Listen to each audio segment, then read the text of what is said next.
All right, good evening, everybody.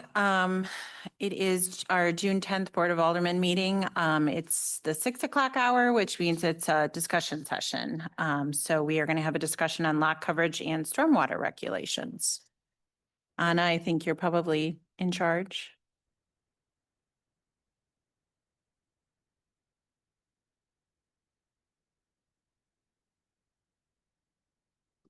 Okay. So we have some stormwater regulations to go over.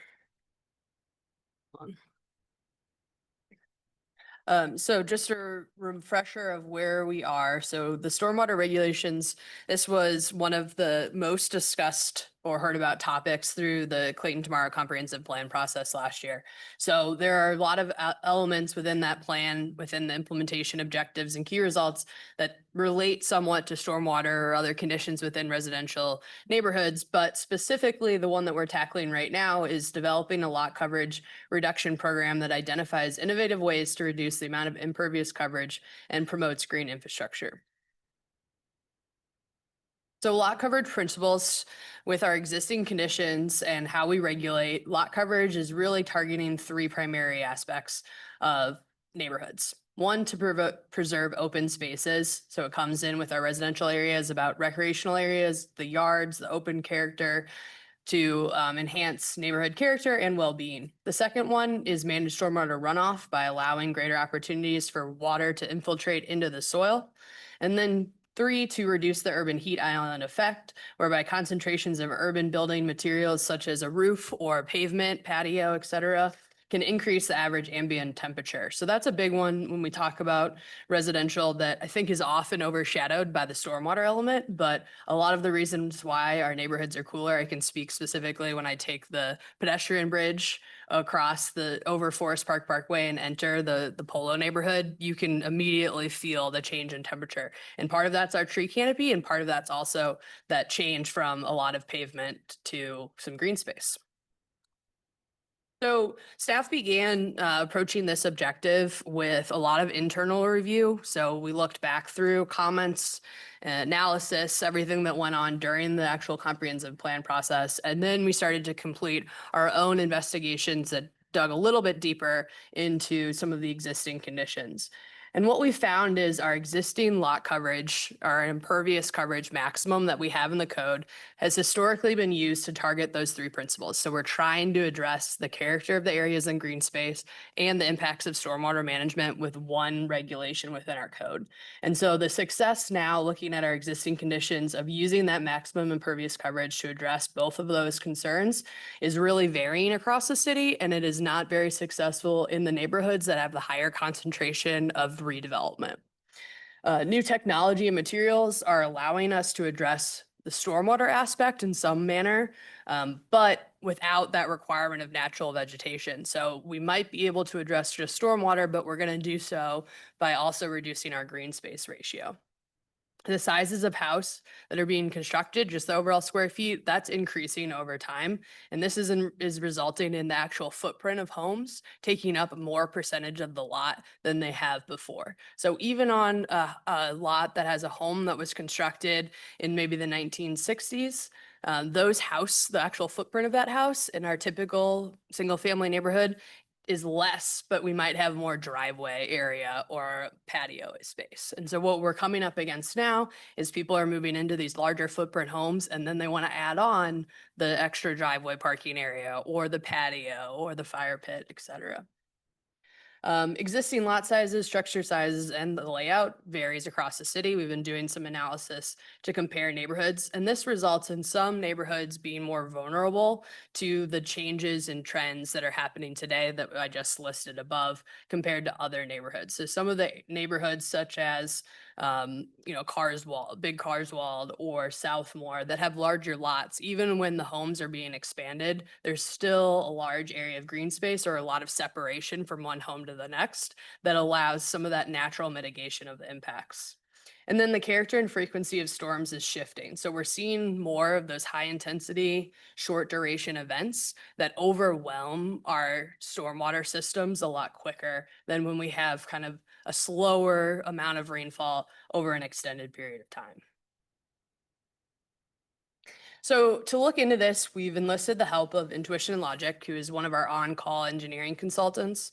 Currently, Intuition and Logic performs all of our stormwater pollution protection or SWIP reviews that are required for various site plan review projects. From the perspective of my departments, the planning development department, we interact with them mostly on SWIPs for single family houses. They also do some reviews for the larger over an acre sites, working with Public Works, but primarily what I work with them on is the new single family homes and looking at that stormwater pollution protection. The SWIP plans are looking at mitigating the impacts of contamination on stormwater during construction periods. So it's not really focused on the end result. Intuition Logic does provide some comments though when they're looking at the engineering reports to help us with the post-construction conditions. But currently that is not something that we use their services for with our existing regulations. So we have enlisted them to really help us with the more engineering, the technical side of stormwater review. And staff is focusing more on that green space ratio and neighborhood character, because we're able to analyze some of those elements that are less technical within the actual quantification of stormwater runoff. Intuition Logic, after meeting with staff multiple times, they had a discussion session with you all at the board level. They reviewed all of our materials from the comprehensive plan. They reviewed best practices or regulations from other communities in the St. Louis region and kind of national standards. And they came up with some recommendations for us that really tackle or attempt to tackle that stormwater management.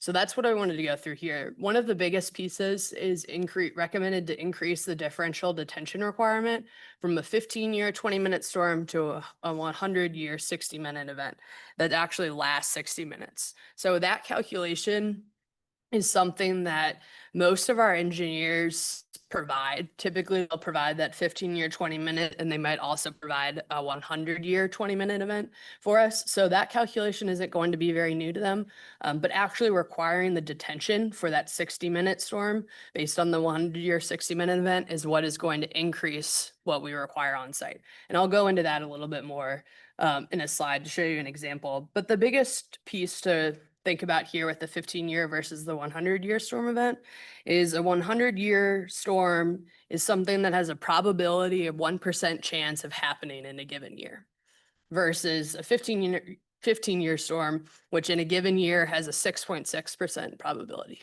of happening. So that's just how you might compare those two.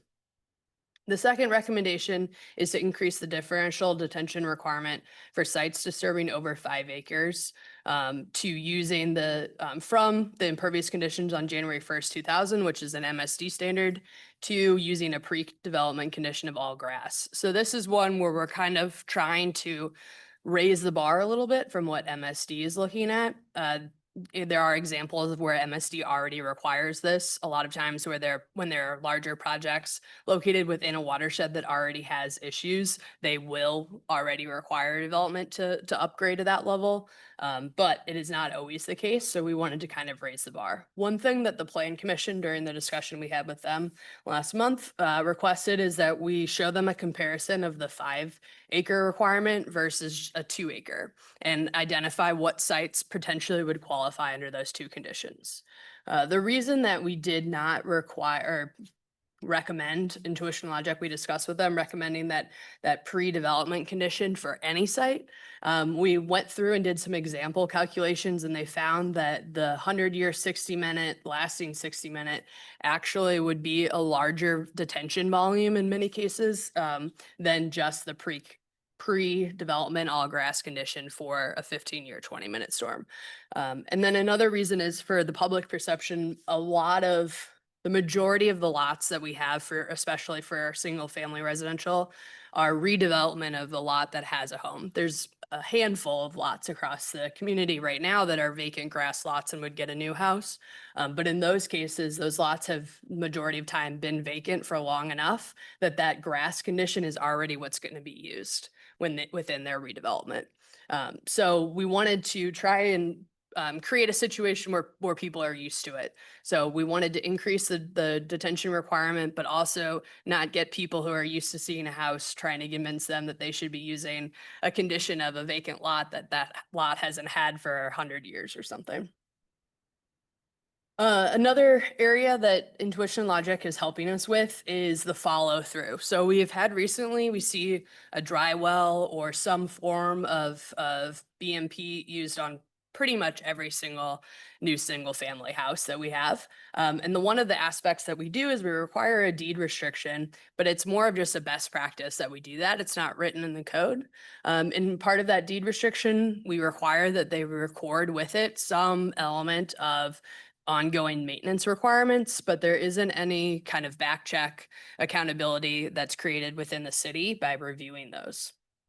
Right now, with our discussions with intuition and logic, they've recommended that we create a form, a fillable form that the resident or the property owner could use. It would tell them what the inspection is on probably a 2-year basis, and they would submit that completed form back to us so that we could track and monitor. At this point, given the number of BMPs that we have and the frequency that they're installed moving forward, I don't think it's feasible for us at a staff level to be responsible for actually performing those inspections. That would require additional personnel training and just additional people, which I think would be a big task for us. But we can start with receiving the forms in and tracking which ones those have. And then that will give us another level if we do find 2 years down the road that there are stormwater runoff issues coming from a property that has a dry well or another BMP that's recorded.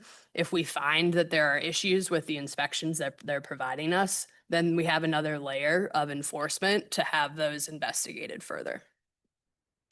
Another one that is slightly different from what we have above, which are direct code requirements, is that we want to develop some site design guidelines. So currently we utilize design guidelines for architectural features a lot with Architecture Review Board. So it provides some flexibility when you go into a design guideline area because sites are a little bit different each time.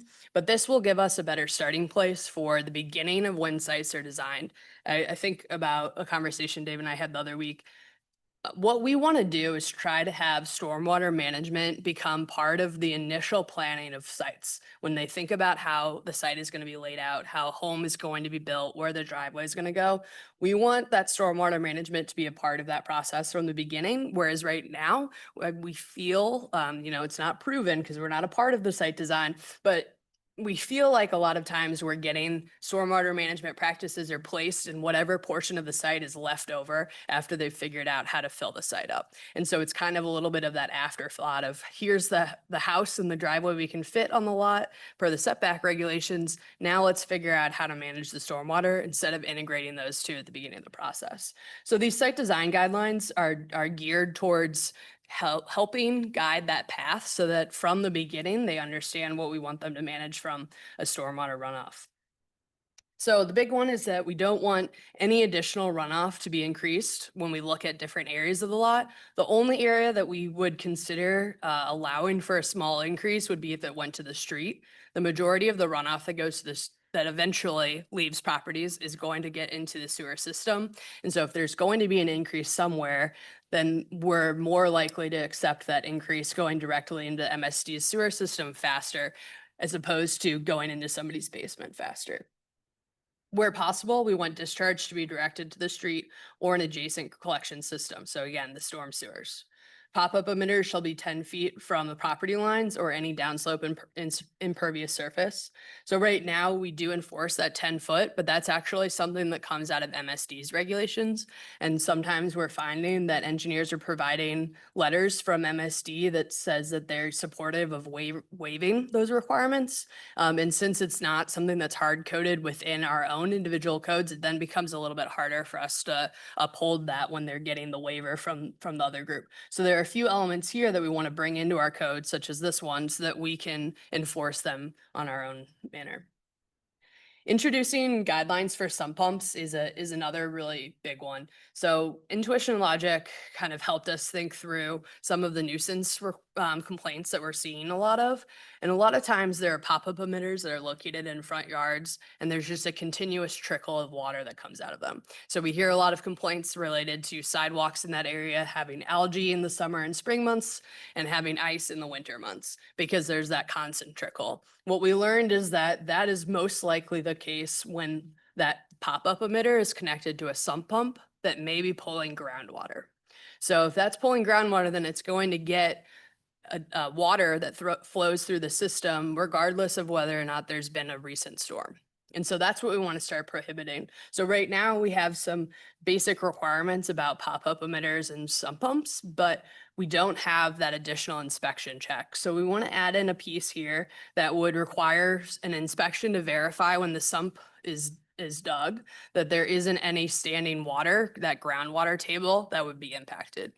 We discussed this one a lot with intuition and logic because there are ways to drill test pits to try and identify the level of that groundwater table, but that can really delay a lot of projects and can be pretty expensive. So we expect that we would get a lot of pushback from people, especially existing homes that are installing sump pumps now with that. And so how we wanted to address it instead is if there is going to be potential that there's a groundwater impact, then that's when we would start to require a BMP on the other end of that sump pump. So right now, if they wanted to install a sump pump and they'll connect it to a pipe and there'll be an overflow pop-up emitter in the yard, that's okay. But if you're going to impact the groundwater, then you're going to have to introduce a dry well into that system that will start getting that groundwater again underground so that it's not just flowing overground and creating a constant trickle.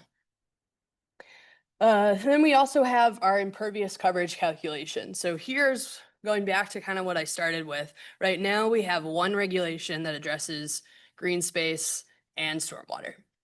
We're going to kind of separate those two moving forward and more clearly identify where and how they might overlap.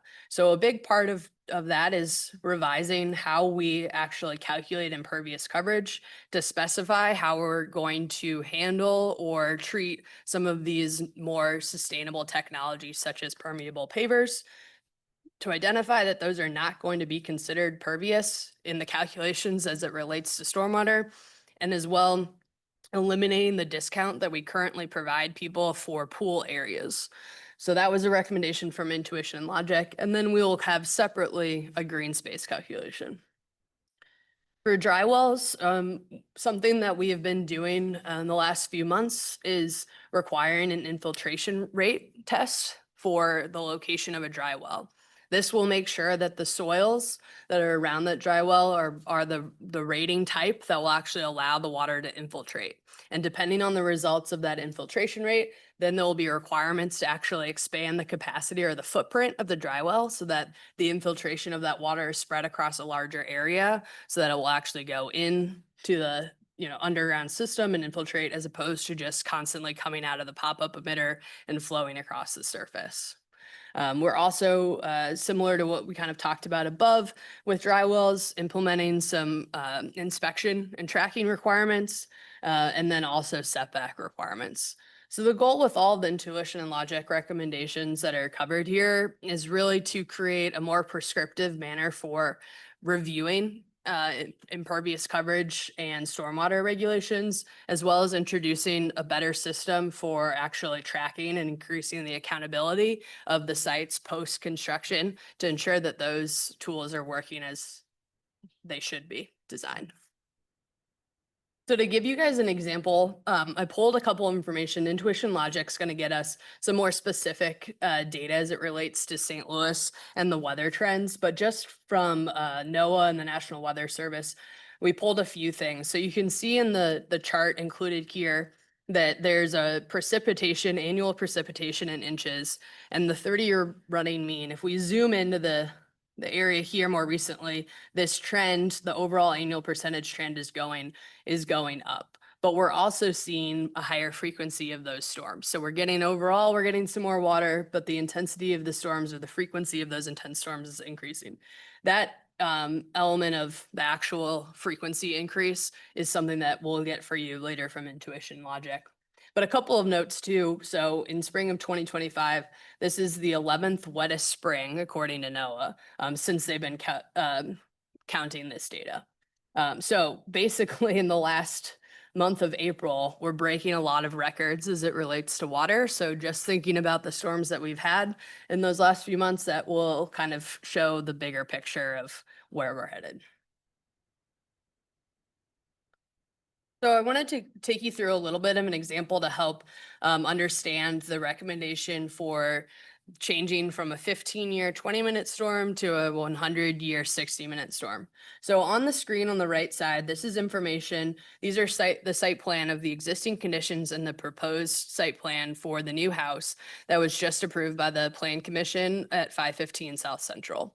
So this is a very typical size lot that we have, just over 8,000 square feet. It's a very typical Davis Place lot. There was an existing home that's being torn down and replaced by a much larger house. So on the left-hand side, this table shows you how we calculate the differential runoff, stormwater runoff. I've highlighted the portion at the bottom because that's the most impactful element of how you calculate this. So based on our current requirements for a 15-year, 20-minute storm event, they're increasing the amount of runoff that's coming from this site, but they would only need to capture 68 cubic feet. And they propose capturing 72 cubic feet with their dry well system. If we switch to the 100-year 60-minute event as recommended by Intuition Logic, then we would at a minimum be requiring them to capture 149 square feet or cubic feet, sorry. So there is quite the jump in the actual differential runoff calculation. What we found in a lot of projects, this is not one of them, but in many projects, especially in Clayton Gardens, where we've seen the highest density of new development, a lot of the engineers, because we have the same couple engineers come before us for most projects, they've already started just doubling the capacity of their dry wells in the last year because they know these questions are going to keep coming up. But in areas where we have a different engineer or we don't have people that just want to increase the capacity, we're getting what is this example of just a little bit over what that minimum capture is. The increasing the capacity of a dry well, which is the most common feature that we see, is not really cost prohibitive because a lot of that comes from just digging out the larger hole and putting in more rock. So the dry well itself, the cistern, is pretty much one size. You can get a few different sizes, but they come in pretty typical sizes. You could go to a Home Depot and get one. But the way that you increase the capacity of that overall system is with the larger hole and more rock. So that's something that we think would be not super impactful in terms of the budget for a new family, but would do a good job of handling more stormwater runoff. So our next steps, the green space ratio, as I mentioned, this is something that staff is taking on the majority of the analysis for. So we're going to come back, we're going to set our green space definition and calculation. Right now, we have an impervious coverage definition that tries to kind of capture both the green space and the stormwater in one definition. So we'll have our green space definition that will identify how materials are covered. The way it will pretty much run is vegetation is green space and hardscape is not. And then we're going to set that minimum percent. So a little bit different from what we have right now. Our codes right now say the maximum lot coverage is 55% for our single family residential areas. We want to flip it a little bit and say you have a minimum green space requirement because again, we're trying to promote that green space. That's the piece that we really want to protect and enhance. And so we're going to write the regulation to directly relate to the green space minimum. And then in terms of impervious coverage, our goal here is again, mitigating and minimizing our stormwater runoff impacts. And so we want to set clear definitions and regulations for how we're going to calculate stormwater. And this again will address those materials and the lot coverage conditions.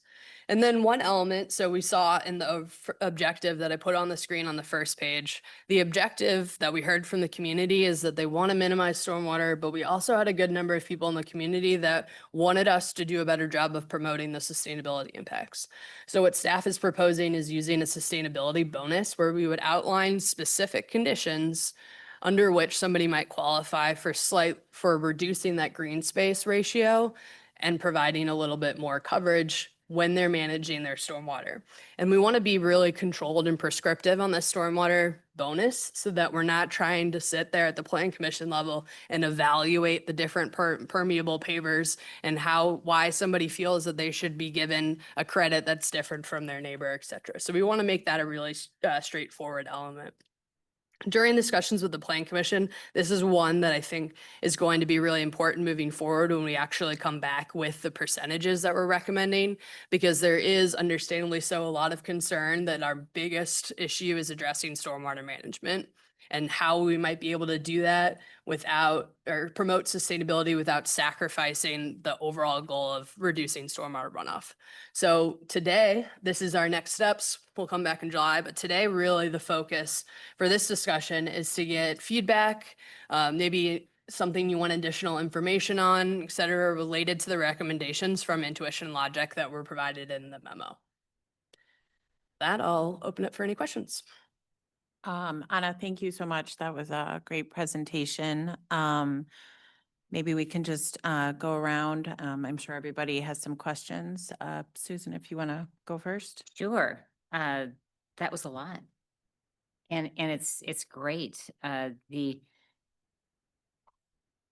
sure I'll miss something I want to ask about, but I'm really impressed. And even the flipping from not how much coverage, but to how much, minimum green space, the language I think speaks really loudly and approaching it that way. So appreciate that very much. The other, I'm kind of taking away from this, maybe I'm wrong, that when you look at all this and as the development keeps happening, and having been on planning commission only a couple meetings, but there seem to be spec homes coming in and everyone wanting to push it just a little bit further and getting a little more exception, and looking at all the lots individually in a neighborhood, I just wonder how that really works, because it really is an area where you have to control the stormwater, going on to everyone else. And if you're looking at, maybe you capture that in the differential. If you're catching how a new development is impacting the saturation of the soil, it's going to be affected by who's around them.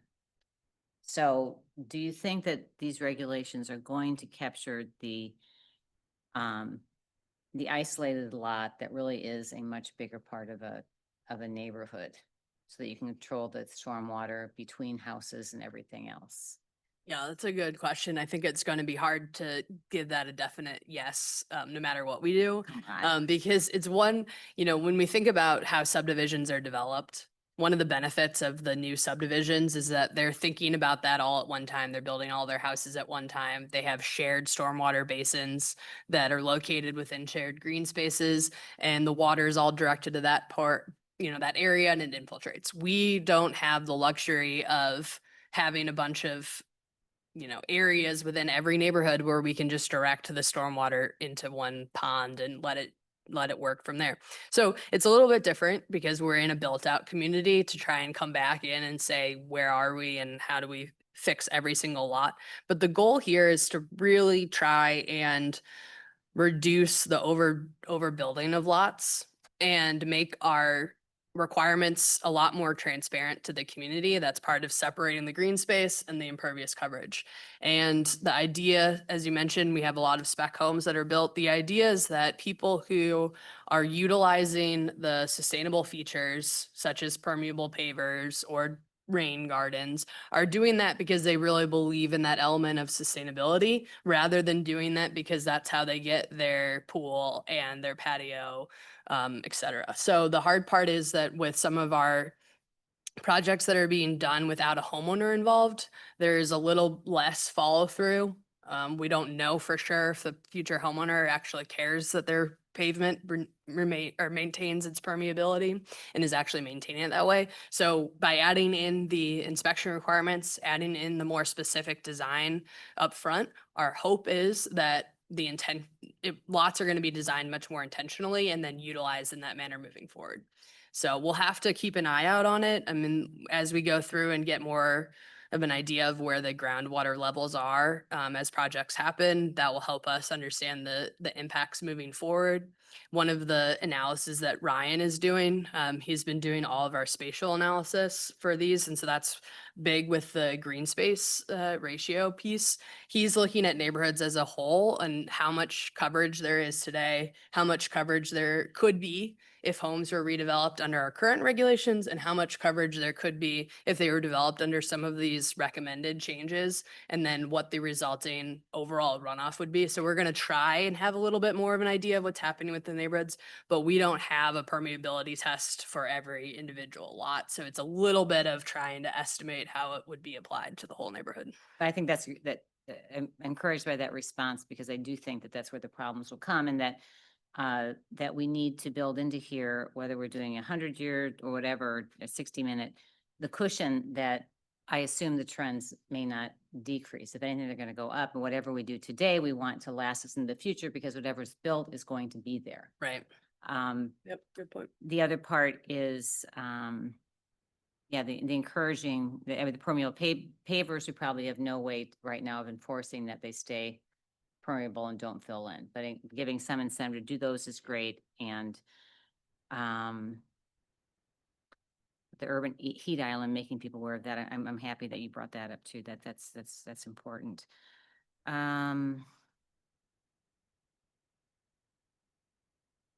Yeah, I think I may have more questions for you as we go on, but Sure. the separating it out in the native plant coverage, because again, that's going to be absorbing a lot of the water. So maybe that, I don't know, does that, I don't know anything about this, but does that absorb then? Does that change? Does that help them meet their ratios? if It they really do that? can.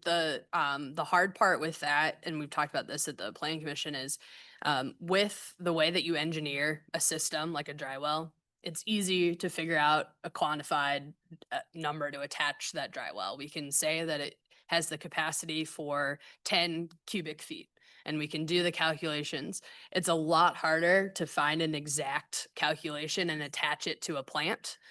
There's a lot of estimates, there's ways to do it, but it's a little bit more difficult if somebody's going to build a rain garden. And a lot of times the plant species kind of change or something might die and then they plant something else in its place. And so that's a bigger variable for us to be able to address. One thing that we have discussed internally as staff is when we go back and reevaluate some of our tree regulations and our tree canopy regulations. In the tree canopy coverage, we do have a list of different tree species and what we would recommend being used from a canopy coverage perspective. One thing that we've discussed is creating some guidelines that would do a similar, create a similar recommendation as it relates to water. But I don't know that we're at a place where we can really incorporate it into our code regulations the same way that we can for something like a dry well that we can quantify. Is there a discussion of playing with the lot coverage percentages or anything? Yes, so we're doing that analysis right now, but we are likely going to recommend a reduction. So right now we're at 55% maximum. We're likely going to recommend something around 50% as the maximum for that lot coverage, or switching it to being a 50% minimum for green space. So we are looking at that because a lot of times we can make perfect regulations that say this is how everything's going to be designed perfectly and we're going to follow up and it's going to be maintained, but inevitably things happen and it's harder for us with stormwater. Hopefully all of the movement is happening underground, so we don't really see it. So it can be harder from an enforcement mechanism. So really the best way is to just reduce the amount of lot coverage. So that's where we want to play around with that percentage, but it likely will go down. Yeah, and not to be mixing the things that you've separated, but are you also looking at the percentage of native plants that are required? It's 50. Right. So yeah, one of the items that we've identified as a priority for our fiscal year 26 is the tree canopy regulations. And so that's where we would be looking at that percentage in our code right now. That sounds great. Just the caution that we have to have enough cushion versus drafting it for today. We have to protect our homes and our neighborhoods for the future as well. Yep. Thank you. Excellent. So the new regulations, once you're done with them, if I understand correctly, still have to be triggered by new construction or an addition, for example, an addition of a dry well or sump pump. And what I was sort of getting at was, we hear, I guess in part because Ward 3 includes Clayton Gardens, which is, had a lot of new construction, is that we hear from people who have existing homes who are complaining, in some cases, not even about new construction, but that their neighbor installed a sump pump 2 years ago or a dry well, and they think that's having a negative impact on water on their property. And I gather that that's not really going to change. We're not in a position of going in to say to someone, okay, well, your sump pump was fine, but now that we've changed the regulations, even though it's the same sump pump, you're still going to have to do something about it. Right. We can't go back and tell people that they have to change those, but what we are doing is incorporating some regulations that would be triggered under other permits. So right now, somebody comes in to install a sump pump, that's just triggering a plumbing permit. And a condition of that plumbing permit is that if they have a pop-up or a pop-up emitter on the end of that sump pump, it needs to be 10 feet from the property line. What we find is the majority of the time plumbers say, well, we don't know where the property line is. We don't have a site survey, et cetera, et cetera.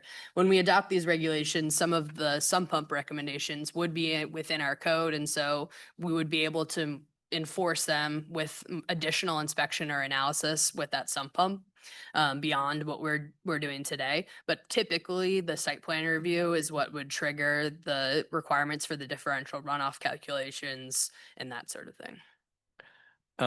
So right now with the 55%, I know just at the Plan Commission this week, we had folks who wanted to put an addition on, and it was if they did their addition, it was going to come out to 57% or 58%. And as I understand, on our current regulation, the Plan Commission had the discretion, has some flexibility to take it from like for 55% to 60% under certain circumstances, which the commission opted not to do.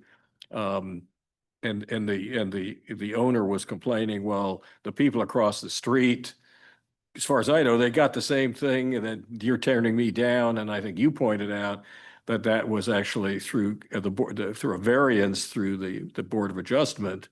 So I guess I'm wondering, generally in these new regulations, do you see continued discretion on whatever the regulations are? If it goes from 55 to 50% green space, is there still going to be the opportunity for the Plan Commission to make an adjustment, or should that go away as well? Yeah, I think one of the pieces one of the reasons that we're proposing to maintain that flexibility for the Plan Commission is the Plan Commission sees these types of projects and improvement projects twice a month. So they are really in tune with the patterns of what's happening. Our Board of Adjustments only meeting for variance requests when they occur. And so sometimes I think we'll get much more consistent application of our code and understanding of how it applies to long-term goals through the Plan Commission level, as opposed to the Board of Adjustment, which is supposed to be used to hear cases that are unique because there's a hardship related to that lot.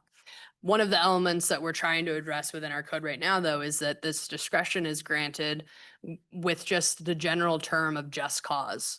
And when we have one regulation that's addressing two different elements of our goals with the green space and the stormwater, it can be hard sometimes to pinpoint what just cause is for these different cases.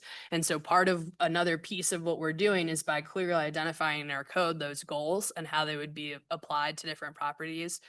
We're giving the Plan Commission more teeth, and we're also giving, our residents who might ask for that waiver better understanding of our goals and what they would need to address for it moving forward. So the hope is that we would be able to provide it will be easier for the Plan Commission to hear these cases, but it will also be easier for residents to understand why we have them, as opposed to just using the just cause term that's in our code today.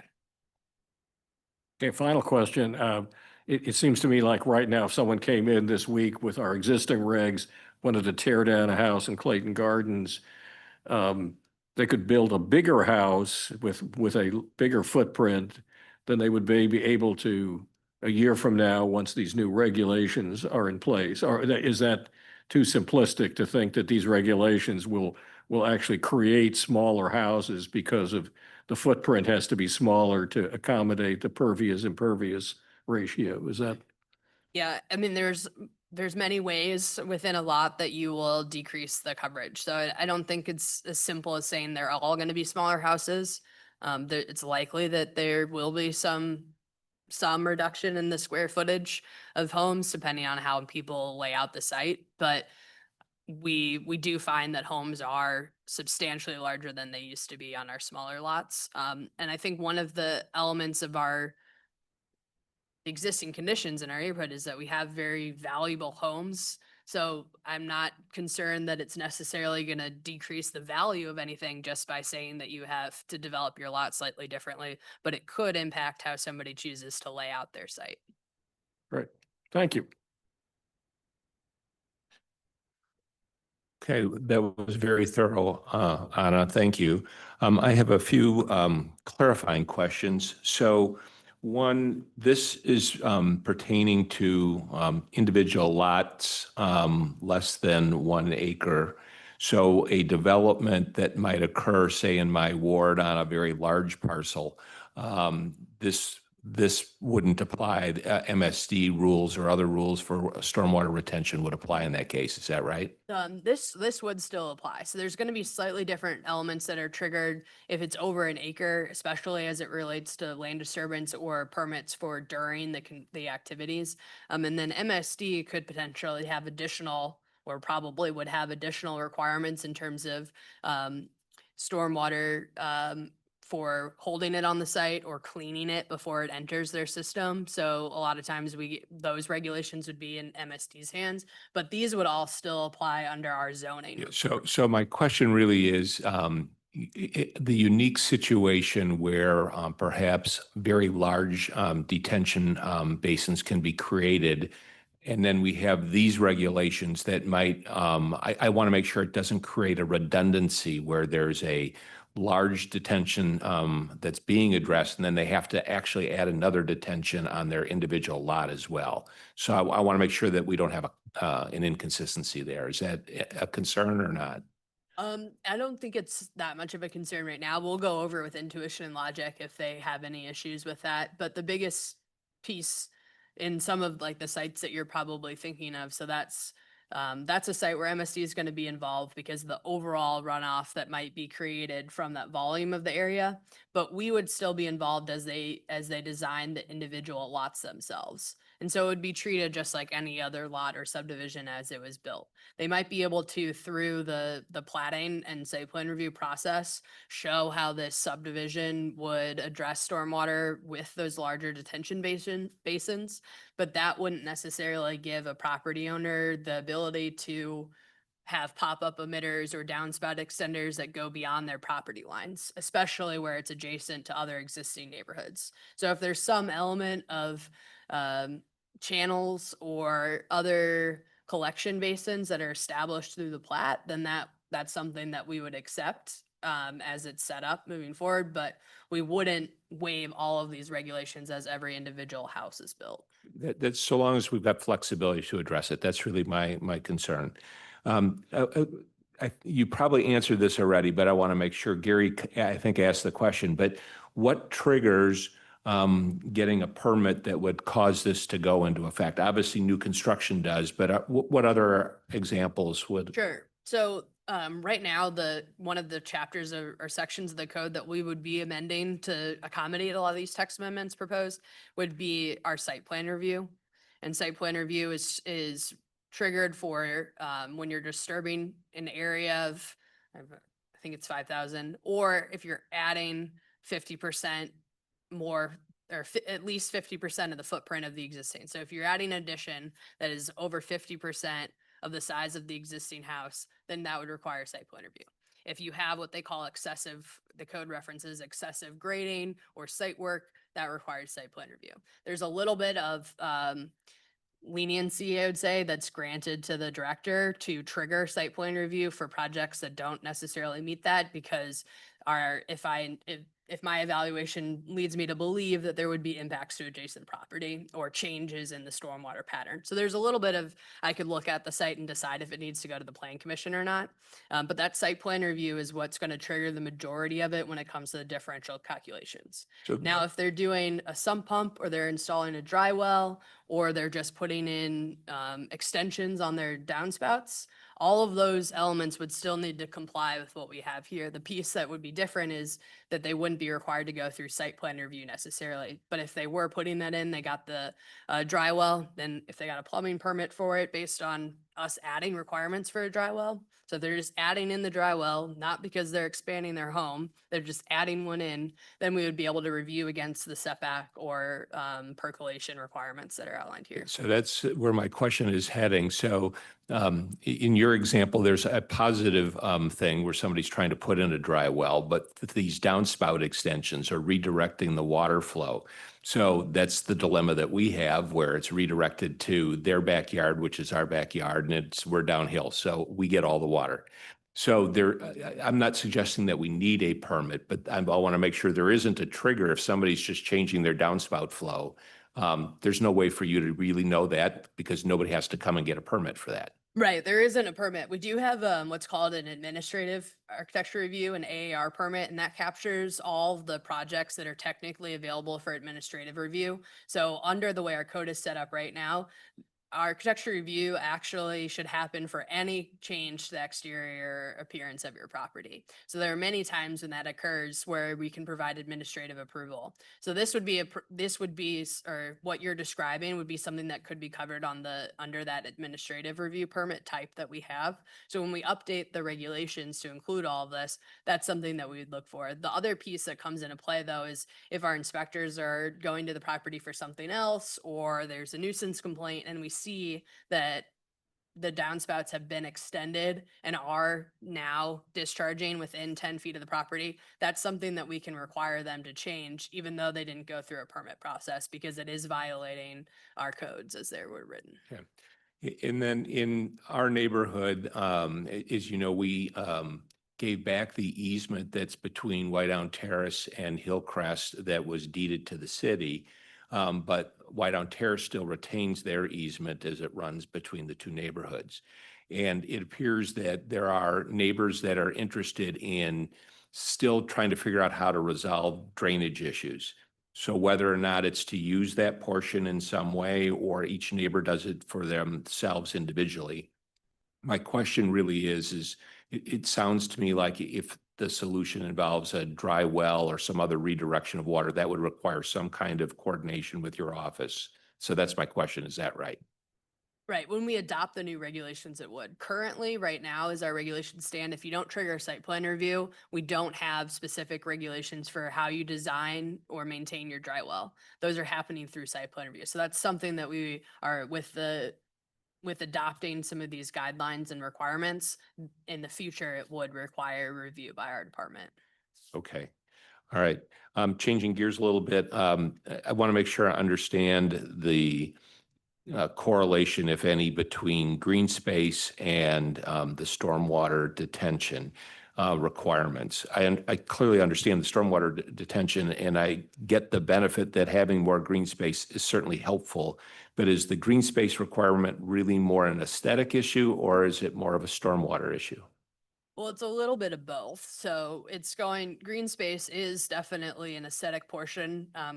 A lot of the feedback that we've heard through the comprehensive plan process about why people like to live in Clayton or what they love most about their neighborhood is often reference the trees, the tree canopy, the front yards, all that. So there's definitely an aesthetic element of it related to character. But then, as I mentioned, there's also this urban heat island effect element. And so what we see in a lot of already urbanized areas, so you think about downtown Clayton, or if we go to some of the other cities that have really high density residential areas, they're trying to figure out ways to reintroduce green space to lower that urban heat island effect.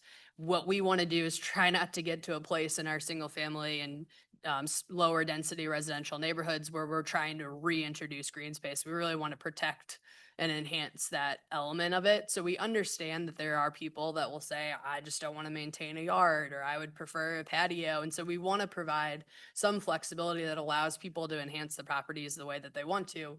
But we also recognize that we need to do what is best from a city's perspective to also protect some of those larger neighborhood impacts of what's happening on each individual lot. So green space is definitely the way we're going to try to address the character, the aesthetics, as well as that urban heat island effect.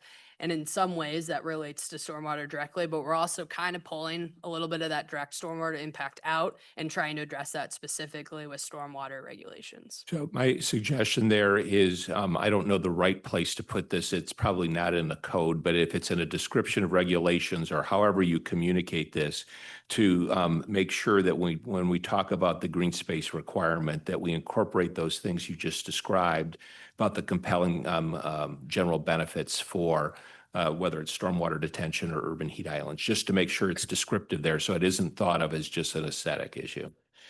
One or two other quick things. With regard to the water being redirected to the street, something to think about. In our subdivision, water was frequently redirected to the street, but the grade of the street or how it's crowned made a big difference. And so when we had it repaved, we had a bigger crown created so that the water wouldn't go across the street. And that was an issue in winter when it would create ice patches all the way across. So in addition to the algae and other things you're identifying, the crown of our streets in general, I'm not saying we need to redo them, but just understand that it could have an impact by redirecting it to the street. So, and then these BMPs, if somebody is required to provide one, any idea what that costs or what the cost range might be?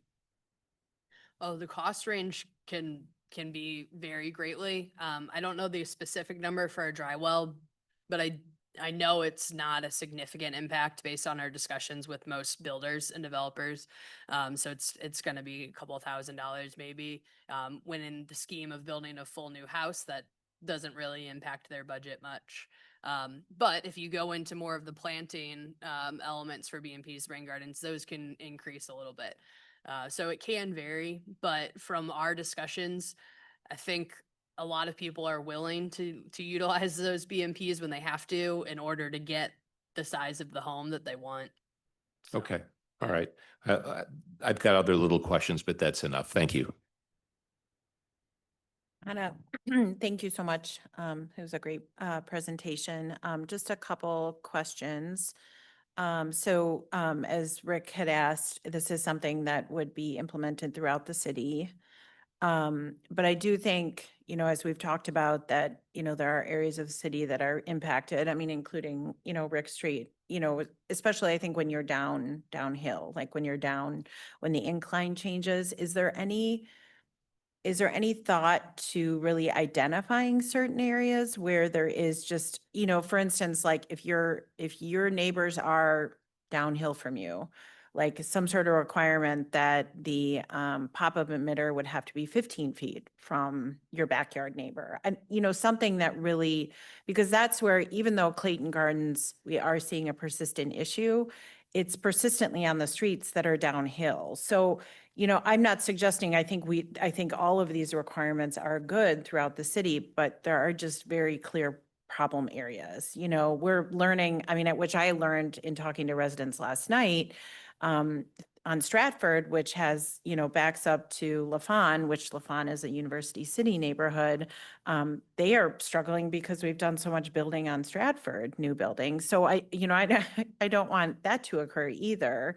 But that's another instance where we have people who are downhill from Stratford. So I just don't know if there's other ways to, just because there are just certain very clear problem areas where I just don't know if there's a way to make the requirements stricter, given topography areas. There is. That's a good point. That's something that we've been discussing with Intuition Logic. And what I put up on here was the pop-ups and away from downslope and pervious surfaces. But something that we have been discussing with them is the appropriate slope for a pop-up to be on, because Okay. similarly, you're going to get more erosion and other impacts when it's on a really severe slope, because the water is going to take the easiest path, which is going to be the same. And then you're Right. going to get a rip, a little bit of a divot, and then that's gone forever. So we were discussing with them, if a pop-up is on a certain slope, that we would then require some sort of either rock pit or something else that you would reduce the slope of where the pop-up actually outflows, to try and get the water to to disperse a little bit more across that slope. So they hadn't provided a percent or an actual slope, but Okay. I will follow up with them before we draft the regulations because I think that is a good point. Okay, great. And then any thought about where there are slopes or topography changes where, like, did you find in looking at that tuck under garages were causing more of a problem? Again, in certain areas, like Right. in Old Town where there's a lot of tuck under garages, I don't hear a lot of problems. But again, tuck under garages in certain areas, it seems to perpetuate the Right. water issues. And that's something we've been talking about as well. So one of the initial gut reactions about those issues from pop-up emitters is that they're probably attached to sump pumps and there's probably some element of groundwater that's being pulled from Okay. them. So that's one that's a little bit harder. If you talk to engineers, it's hard when you're putting in a sump pump to be able to tell you exactly how much water that sump pump's going to pull, especially when we don't know where the groundwater level is. So that's a little bit of what we've kind of tried to address with identifying when you dig the sump that level. The easy way we've talked about before, if without going into additional analysis, you could just say that tuck under garages aren't allowed in an area anymore. I mean, especially in Clayton Gardens, we already have an overlay district, so we can adjust that overlay district to accommodate those issues. The other element that we a lot of our back and forth with Intuition Logic has been, these are the nuisances that we hear about, and then they kind of say their gut reactions or how other communities have addressed it. They also brought up the point that at a certain time, it might be worthwhile for us to do an actual watershed analysis of different areas. And that's where they would, or anyone who we would hire through that process would actually do some more analysis about our overall place within the larger regional watersheds in different neighborhoods, groundwater, storm, other things like that, to address more neighborhood scale issues rather than this, because some of those larger neighborhood issues, as you were bringing up earlier, those are going to be hard to address on individual lots as they're redeveloped. And so that would be a larger picture for the board to take a look at and see what recommendations on a watershed level would be recommended. Yeah. And then just lastly, just in terms of, I don't know how you, like, how do you come up with 50% versus 45%? Right. Or, you know what I mean? Like, I don't know, and of course, I know there's a delicate balancing act because we don't want to devalue, properties. But is that kind of, were you just trying to look at that balancing act versus reducing it, but not reducing it too much? So. Exactly what we're doing. So we pulled, Ryan's running that spatial analysis, so we're able to see what the patterns are in different areas across the community. And again, then attach those back to the runoff overall volumes that would be potentially there. And we've even kind of broken it down based on when homes were built. So we can look at it in a bunch of different layers, but what we're trying to really do is get to a place that doesn't shrink everything so much that it really hamstrings the way that people enjoy or improve their properties, but we want to try and address the stormwater. So it's a little bit of these regulations for the design, a little bit of the lot coverage, but a big part of our lot coverage recommendation is looking at the existing characteristics, the size of lots, the footprint of the homes compared to the overall lot coverage, et cetera, to find that balance. Thank you. I don't know, we don't have a ton of time, but if there's anybody in the audience that has any brief questions or comments, you're welcome to, you'll need to come up to the microphone. And you just have to make sure that the light at the bottom is green. It's probably red right now. Yep. Is it green now? The button you push there. Great. And then you just have to say your name and address for the record. Sue Harper, 8105 Pershing. I'm very impressed with everything you said. It really makes me happy. So a dry well was recently installed to try to, I'm the downhill slope. And so he should have pulled a permit, is that correct? So right now, unless you're triggering site plan review, if somebody put in a dry well, they they wouldn't have pulled a permit. And it's right along the fence line. That's okay? The only piece that wouldn't be okay is if they have a pop-up emitter attached to that dry well, then that under our current, we could enforce that it cannot be within 10 feet of your I property know line. there's something coming up, whether it's bringing the water into that or whether it's a pop-up, I don't know. But the problem has gotten even worse since then. And it's every other neighbor around there. I'm cat corner, but they are seeing problems, not as much as me. I can't even use half my yard. She was there yesterday. Yep. It's Yes, so that's something that this is a hard piece with enforcement, which is why we're trying to make the regulations a lot more strict and clear, because we would have to be able to see this issue meeting our current inspection guidelines. We can't go onto their property. No. We can't go upstairs in your property and look down into their property to inspect it. So that's what makes it a little bit difficult, but we can try and work with you to see what we can and then contact that other property owner. But if they have collected the water and are discharging that water or daylighting it, it's often called, within 10 feet of a property line, that is something that we can request that they change. But a dry well is, it disseminates underground or? is it- Yeah, so it's basically, it looks kind of like a large can, Oh, you yeah. know, a giant basin that has a bunch of holes in it with rocks around it. Mm. So the idea is that can fills up with water. It's typically attached to a pipe from the downspouts or from the sump pump, whatever it might be. And that can fills, and then the water slowly seeps out through the holes into the rock and slowly into the underground. Cards. Yeah. Yeah, it's a big problem. And so very impressed with everything you said, but on top of that, and I think you might have said this, taking into account individual lots, like the impact, coverage in general on a flat lot would be very different than what we're seeing. There's all in the back and we're all downhill. And Right. I'm downhill from everybody, so. Thank you. So there'll be further discussions, I guess. Yeah, so again, this is just a discussion session, so there will be future, I mean, as Anna mentioned, regulations will go to the Plan Commission first, so they'll have a discussion on it, and then it would, depending on what would happen there, they'd be changed or go back to them, or if they're advanced, then they would go to the Board of Aldermen. But he didn't necessarily have to have a permit, is that correct? Correct, right. If they're just installing a dry well under our current regulations, they would not. If they installed a sump pump, then there would be a plumbing permit requirement. Yeah.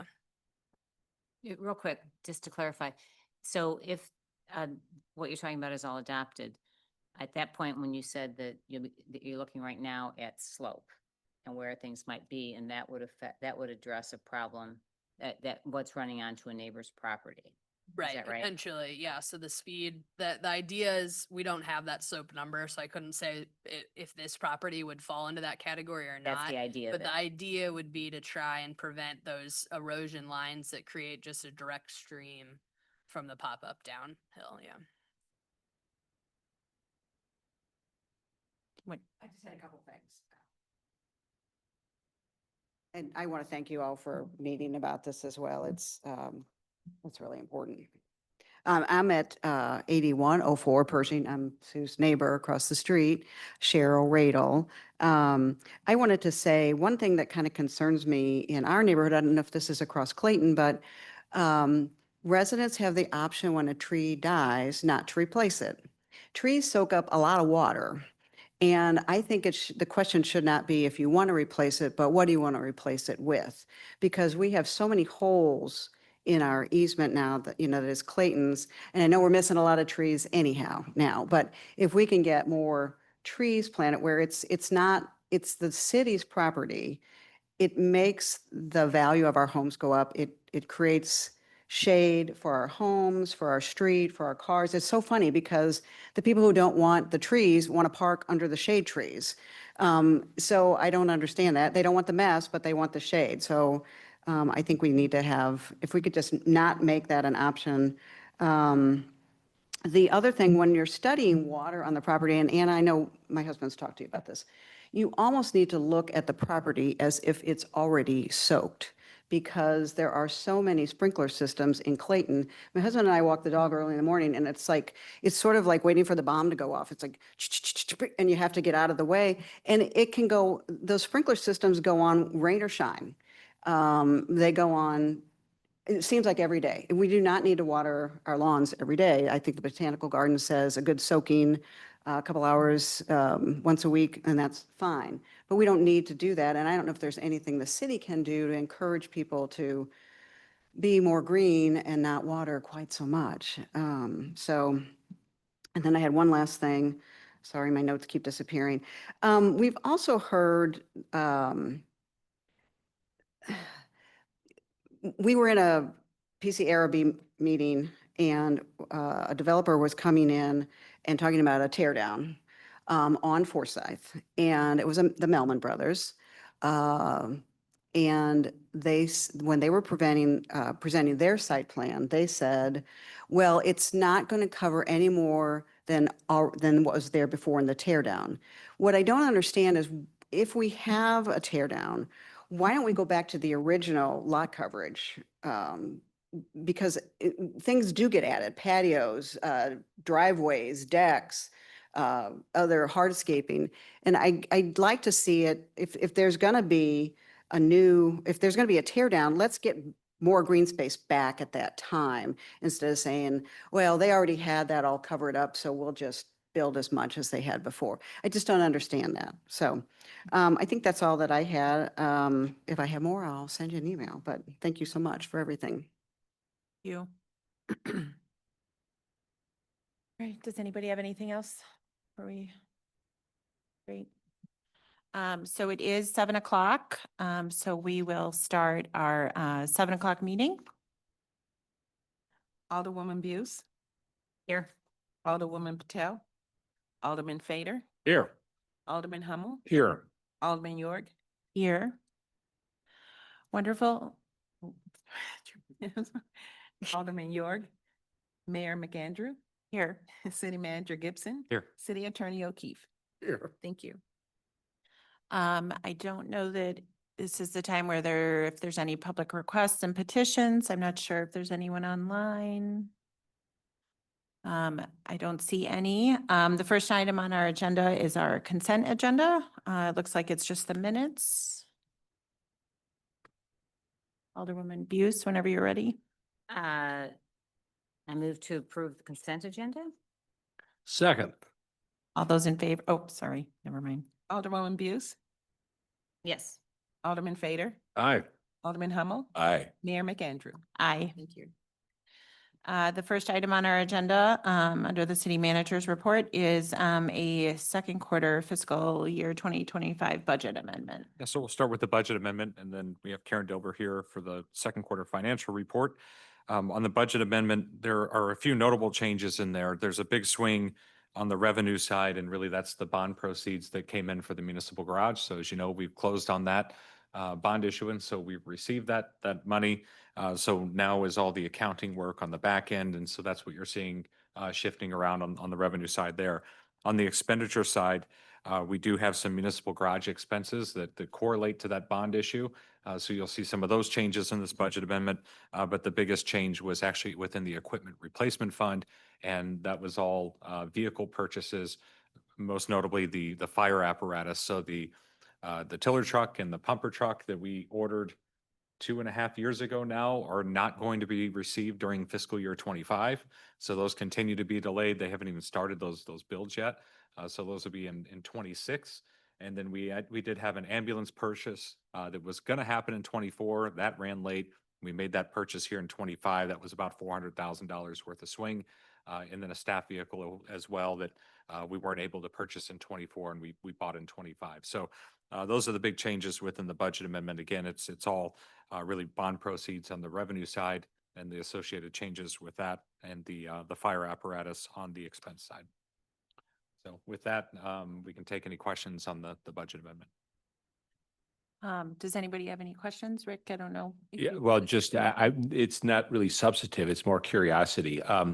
Does the deferment of the pumper truck create some other issues? I just remember we had maintenance issues on our existing one. Is that going to cause some issues? It is. Our maintenance costs right now on the existing equipment is incredibly high. We had a originally a 10-year replacement on the engine, I believe. I'm going from memory, and a 15-year replacement on the ladder truck. We've already exceeded those. So we're seeing an incredible amount of maintenance, and it's all specialty work. So for the first portion of 26, and we're actually talking with the fire department about their budget tomorrow, we're going to have to factor some of that in. So we were hoping that we would have replaced that equipment and stopped incurring those charges, but unfortunately, that's not going to be the case. I'm guessing there isn't really anything we can do about this. Like what I'm thinking is the cost of maintenance versus going to the supplier and saying, can we pay extra to get advanced in line, so that we net end up better off. There's no way that I'm aware of to actually expedite these things because the line is so long. We put that order in again 2.5 years ago now, and we're waiting like everybody else. So we can have that conversation about if there's some way to speed it up, but unfortunately, there's nothing that you can I get just it. go and grab out of a lot. If you could, we would have some time ago for these, but unfortunately, they're all a custom build, every one of them. And so just an incredible backlog. But we'll have those discussions. The other issue we're going to run into just on the reserve side is typically your engine would go into a reserve status. And that's what we plan to do with this engine. But again, this engine is now, by the time it hits reserve status, at about 13 years old and is not holding up well. And the question is whether or not that's even suitable to be a reserve apparatus.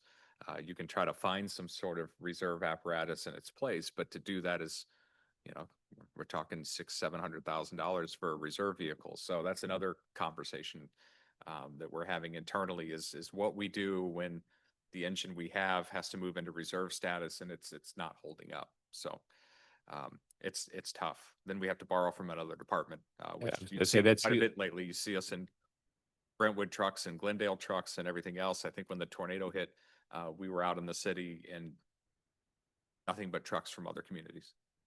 Yeah, I was just thinking the equivalent of the enterprise rent-a-fire truck, some type of a municipal pool somewhere out there where somebody would have that for a period of time. I So, wish it existed. yeah. And then regarding the bond issue and the accounting for the bond issue and the reimbursements and all of that, is it all worked out, basically the way you had hoped in terms of the budget, or is there anything meaningfully different there? I don't believe so. This all matches up with everything we previously accounted for. Okay, thank you. We're good. Alderman Fader, any questions? I don't have any questions. Thank you. Alderman Buse? I also don't have any questions. Appreciate the explanation though. And yeah, I mean, it is, I'm glad we ordered it when we did, because I think we ordered it earlier in order to lock in the funding for it because the prices were going up. Right. So glad we ordered Had we it. known this was going to happen, Right. or had we known we were going to run up to that 10-year mark and not be able to get one for 3 years, we would have ordered it much, Right. much sooner back in 2020, but there was no way to see that was going to happen. And we are where we are. But in the IRF, as we plan to make that next purchase, we're having to put more towards the apparatus because we know we're going to have to order it sooner next time around unless things change. Right. So we are going to incur more expense getting ready to buy that next equipment sooner. Going to keep on going. Right. Thank you. Right, Alderwoman Buse? Okay, I'll introduce Bill number 7072, approving the fiscal year 2025 second quarter budget amendment to be read for the first time by title only. Second. Any discussion? Mr. City Attorney? Bill number 7072, first reading, an ordinance amending the fiscal year 2025 budget and appropriating funds pursuant thereto. All those in favor? Aye. Any opposed? I'll move that the board give unanimous consent to consideration for adoption of Bill number 7072 on the first day of its introduction. Second. All those in favor? Aye. Any opposed? Let the minutes reflect that the board has given unanimous consent.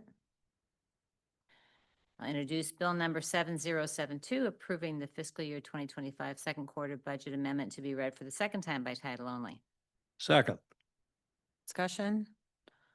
Mr. City Attorney? Bill number 7072, second reading and consideration for adoption, an ordinance amending the fiscal year 2025 budget and appropriating funds pursuant thereto. Alderwoman Buse, Aye. Alderman Fader, Aye. Alderman Hummel, Aye. Mayor McAndrew. Aye. Thank you. Great. The next agenda is our second quarter financial report. Yeah, so Karen, I don't know if you have anything notable that you wanted to point out within the financial report. You know, the one thing that I think is pretty interesting looking at this, especially since we've just been collecting use taxes a few years, is the use tax strength this year. We're way ahead of where we were last year, and we're trending towards a year where we're going to exceed what we had budgeted quite a bit. Again, it's a newer tax, and of course, we had the kind of odd pandemic years in there where it was hard to get a feel for what revenues were going to look like. But we're seeing a lot of strength right now in use tax, which is good. Property tax receipts through this point of the year is higher than where we were last year. I would imagine that's resolved protests. We haven't talked about it much. That's driving a lot of that. We are in a reassessment year this year. So I imagine those tax receipts are going to be, even stronger in 26. Although we are going to see more protests. And I've heard that a lot, out in the community where people have had substantial increases in their bills. And I know a lot of people plan to protest that with the county. So how much of that revenue that's collected is actually held back or encumbered in some way while they work through that remains to be seen. But on the revenue side, I think use tax and property tax are probably the most notable here. On the expense side, the big thing for us, and we're going to be talking a lot about this during the retreat on the 20th, is going to be, what's the impact of this storm ultimately on the, the really great news, of course, yesterday was that we got the federal disaster declaration, which means that 87.5% of our expenses, 75% coming from FEMA, 12.5% coming from the state, expenses related to debris removal, the debris monitors that you see out there in the field, the replacement of sidewalks, the replacements of our street lighting system where it's broken, the building damage that we took over at the police station where we had a portion of the roof that was severely damaged. We should see reimbursement for those things at 87.5%. So we're still trying to get a handle on what those expenses actually are. We incurred a lot of overtime, obviously, with it as well. We don't know what those future costs are as they relate to street lighting systems and irrigation. We had some initial estimates that we gave FEMA, but there's a lot of dust that needs to settle here on the expense side of things, especially as it relates to the tornado. Outside of that, personnel is still the biggest increase year over year. That's not surprising with the way we've seen salaries change over time. But I'll also say that we've been able to retain employees at a higher rate this year than we have in some years past, which is a really good thing and certainly helpful during the tornado that we knew everybody on staff and everybody had a good working relationship going into this. But at the same time, we've realized a lot of savings on the expense side over the past few years by having that turnover and having those vacant positions. So I wouldn't imagine that we're going to see as much savings by year end in that personnel line because we are spending quite a bit of that with these positions being filled. Very few struggles to hire police officers, which is really unusual. In the fire department, we do really well hiring there. I think a lot of this is reputation based. There are other cities that pay as much as we do, but people want to work here, especially in those particular fields. We've been able to curb a lot of the turnover that we've seen in departments like IT and finance by getting more aggressive after the last compensation study with those salaries, trying to get closer to where the private sector is. So we're seeing a lot fewer people leave for the private sector, which has been really, really good for us. Unfortunately, the one position we can't seem to fill that we've really wanted to this year is the maintenance worker position in the business areas. So still very little interest in that position. We posted it over and over and over again. So we're going to have some conversations about what we might need to do that. Perhaps raise that salary a little bit to see if we can entice somebody maybe that we already have to move into that spot. So we'll see. But that's one surprising position where we thought we could find somebody that kind of liked working independently, a self-starter type that would want to go out and do that. But we've not been able to fill it. But that's kind of the rare exception this year where we've actually been able to fill spots for the most part, which feels good. So year over year, though, it's again going to be a pretty big difference where we've been saving a lot of money on personnel, and that's not going to be the case this year. Outside of that, Karen, I don't know if there's anything else that we'd want to point out at this point in time at the end of the second quarter. I'm sorry, if you could use the mic really quickly. Yeah.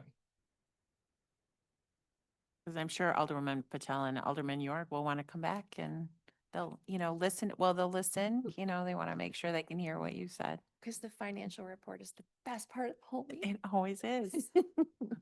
I just wanted to point out that there is an error on page 2, where it says that sales tax, general fund sales tax is higher, 1.5% higher.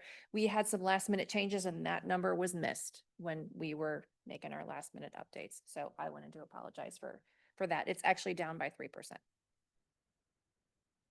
And again, some of that could be reporting too.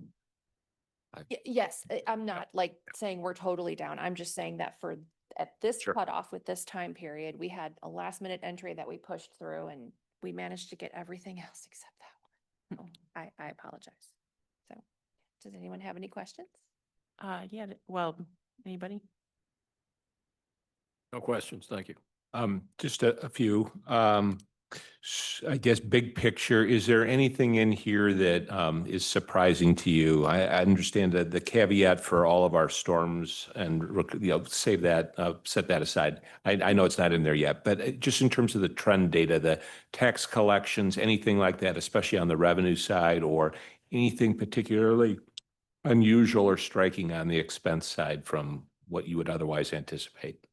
Not really. Like David said, our property taxes are up. We had, last year we had that large negative number. It's a smaller negative number this year, so that's helping. Through June, we've collected pretty much everything we're going to get. So you'll see that again, the next quarter. And then obviously use taxes are up, which is not surprising considering people's buying habits.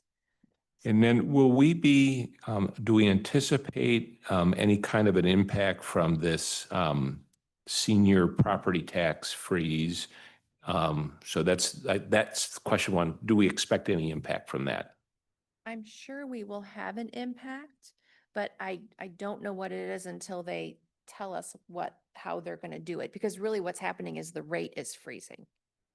Right. So I guess really what I was wondering is there going to be any way for us to try to even estimate that? Will we get sufficient data or will it just be a mystery every year? I think this one's going to be hard to predict. Yeah, There's, without knowing the demographics. I can tell and you who's within applied. the city management community, there's been a lot of discussion about how you try to predict this thing and no one has a good answer at the moment. Okay, so that's evolving or may not evolve at all. Okay, I get that. Regarding the FEMA reimbursement, I guess big picture question, it sounded like we have excellent documentation, but I just wondering, do you need any more resources in order to make sure that we have a timely and complete application?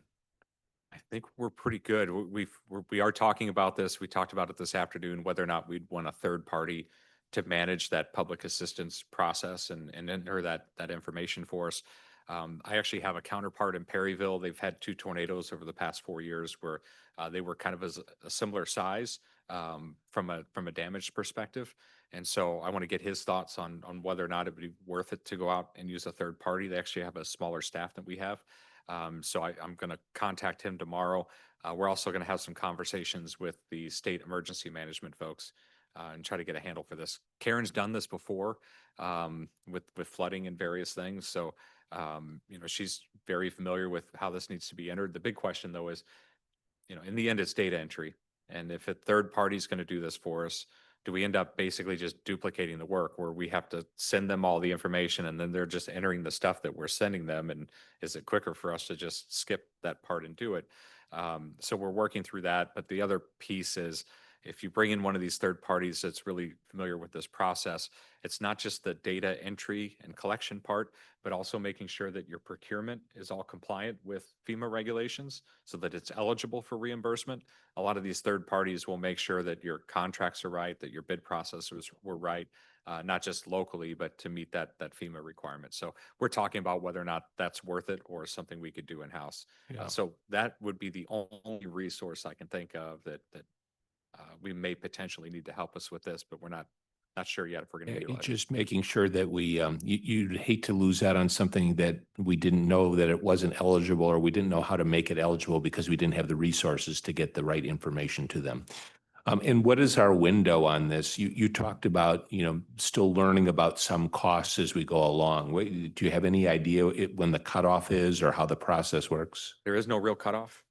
When SEMA was in town, they were even saying they had a community where they felt like that community was probably out of time. And they were 2.5 or 3 years after a flood. So there is no window. I mean, you need to be timely with this stuff. But we recognize that we have some improvements, especially street lighting and irrigation, where these aren't things we're going to be doing in the next 6 months or so. We're going to have to plan out how the infrastructure goes back in. We're going to have to contract for it. It's going to have to be constructed.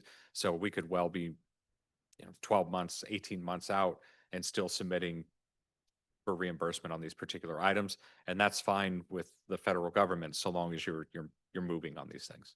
Okay. I don't have any other questions. Can I follow up on one question you had?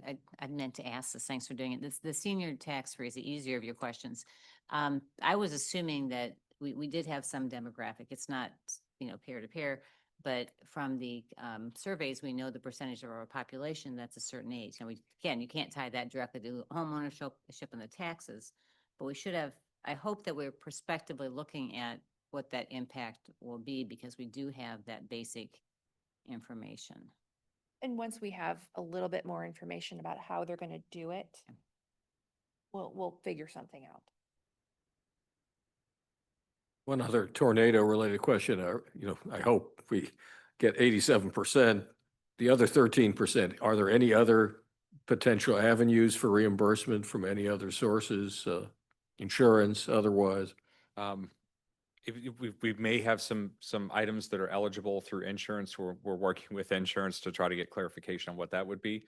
If we go through insurance, then our reimbursement from FEMA would just be for our deductible for whatever it is that we have that's covered. So we're trying to figure out what that insurance category is. But you're still going to pay the 12.5% of One way or the other. whatever that deductible is. Right. So you're still going to be paying it. Yeah. It could Okay, just thank you. reduce the overall amount. Anybody else? Thank you, Karen. All right, great. The next item on our agenda is a contract for the DeMunn Avenue Speed Table Installation Project. Okay, this is a project we talked about several months ago after we did a comprehensive study over in the DeMunn neighborhood. The Public Works Department tonight is requesting approval of the contract to construct the speed table on DeMunn. And so Meyer Contracting is the only response that we got. We actually put this out for bid twice. So we had one contractor respond. They were within the budgeted amount that we had originally laid out. Our engineer's estimate was $15,000 for this work. Their proposal was $13,729, and we are recommending, like always, to have a contingency amount here, which is $1,271, which brings the total to $15,000. The one thing we don't know at this point, unless Matt got an answer this afternoon, they were not clear on how soon they could mobilize. So I know that's something that the neighbors certainly want to hear about. Matt was going to try to get any information this afternoon, any kind of update if they had it, but I just wanted to come talk. okay. The contractor, we haven't had our pre-construction meeting yet to get a schedule. It did sound when we were getting the contracts that they were anxious to get going, but I just don't have a date yet. But our plan is we definitely get it in before school would restart. Great, thanks. I'll open the discussion. I just had one other. Since you're the only word one, Alderman. I just had one other question other than timing, and that was coordination of how this might have impact on the neighborhood. So since we're essentially going to have to block off both sides of the street, are we going to do them at the same time or do one and then redirect traffic to the other side? Or how are we going to coordinate that so it has less impact on the neighborhood? Yeah, it'll be phased is what we anticipate. The contractor can propose a work schedule, but just internally discussing it, we believe it'll be phased. One side will be constructed first with a detour. Overall, this type of project, when these dollars, the duration is not very long. We're talking probably a few days here at most. But when the northbound's closed, southbound side would be open and we'll reroute traffic and then try to accommodate for times a day where traffic is moving the heaviest. But there will be some disruption, but it won't be closed totally. Yeah, I just want to make sure we anticipate with the high density housing and the commercial businesses that we have solutions for people to get in and out and, however we're going to do that so that we contemplate that. And then I presume that just like we do with so many other things, that we'll communicate to the neighbors when this is happening so that they can make plans. Right. Well, we'll figure out what we need to communicate. Obviously there'll be some no parking areas put out there, but overall, it'll still be accessible. Nearby driveways will get people in unless we just can't for some reason. It's just, you might have to take a detour to get there, but we're going to try to keep it as accessible as possible. Yeah. Okay. Thanks. Alderman Fader, Alderwoman Buse, any questions? I have no questions. Thank you. Nothing. Great. Alderwoman Buse. I'll introduce Bill number 7073, approving a contract with E. Meyer Contracting Incorporated for the fiscal year 2025 Demond Speed Table Installation Project to be read for the first time by title only. Second. Any discussion? Mr. City Attorney. Bill number 7073, first reading, an ordinance approving a contract with E. Meyer Contracting Incorporated for the fiscal year 2025 Demond Speed Table Installation Project. All those in favor? Aye. Opposed? Alderwoman Buse. I move that the board give unanimous consent to consideration for adoption of Bill number 7073 on the day of its introduction. Second. All those in favor? Aye. Opposed? To let the minutes reflect that the board has given unanimous consent. I introduce Bill number 7073, approving a contract with E. Meyer Contracting Incorporated for the fiscal year 2025 Demond Speed Table Installation Project to be read for the second time by title only. Second. Any discussion? Mr. City Attorney. Bill number 7073, second reading and consideration for adoption. An ordinance approving a contract with E. Meyer Contracting Incorporated for the fiscal year 2025 Demond Speed Table Installation Project. Alderwoman Buse, Aye. Alderman Fader, Aye. Alderman Hummel, Aye. Mayor McAndrew.